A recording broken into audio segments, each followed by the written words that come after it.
السلام عليكم. والله هكا جيتان ورقدان adigoo naqin ilaaha ku naxariista adduuniya aakhiraba mahad qaali ah alle ayaa iskale ka faa'iideyso fursadan qaaliga walaalayaasha muslimiinta ah oo warqadan waxay ka timid Sacuudi Carabiya waxayna ku socotaa dadka islaamka ah oo rag iyo dumar bale Sheekh Ahmed Daad oo ah ilaaliyaha qabriga nabiga calayhi salaatu wasalaam ayaa waqti habeena markuu tukaday salaatul leyl kadib nabiga calayhi salaatu wasalaam ayaa yiri Sheekh Ahmed Daad 60 milyan oo qof ayaa dhimatay oo qof kamid ahna jannada ma gelin Sheekh Ahmed Daad aad buu u baqay sababtoo ah dadka islaamka oo aan raacin jidkii nabiga calayhi salaatu wasalaam sida darteed dumarku ma ogola inay raacaan ragooda markay wax faraan cawradooda ma asturaan dadka maalqabeenka ahina xoolahooda masaakiinta islaamka in yar wax kama siiyaan dadka xajka aadaana ma tukadaan waqti kasta nabiga calayhi salaatu wasalaam wuxuu yiri Sheekh Ahmed Daad oo u sheeg dadka islaamka ah si ay u wariyaan una qaybiyaan fariintan qofkii qaybiya oo badiyo waraaqaha ku daabaca riyadooda ama niyadooda waxay ku qabtaan way arki doonaan hadii Ilaah idmo qofkii isagoo deyn qaba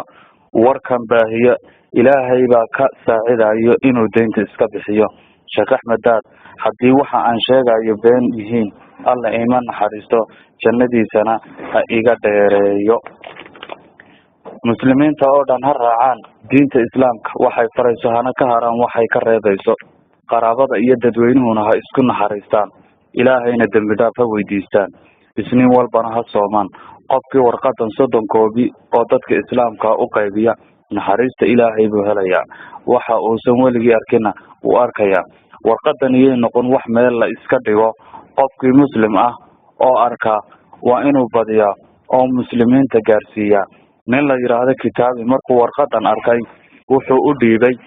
gabadh xoghayn u ahayd waxayna ka qortay 29 koobi wayna qaybisay nasiib wanaag maalmo gudahood ayay heshay waxaynan weligeed ku riyoonin nin kale oo la yiraahdo Sayma Salman markuu warqadan arkay armaajo sanduuq ayuu ku riday wana ku hilmaamay shaqadiisina waa laga eriyay balse markuu waayay shaqadiisii ayuu xasuustay warqadan oo misana 120 koobi ka sameeyay falkaas wanaagsan kadib ayuu helay shaqo ka fiican sidii hore nin kale markuu warqadan helay wuxuu ka soo qaaday waxaan macna lahayn una jeexjeexay nasiib darro isla maalmo gudahood ayuu si dhib badan u geeriyooday si gudbi adigoo niyeysan wixii aad rabtay inaad hesho ha ka caajisin walaal. Assalaamu calaykum.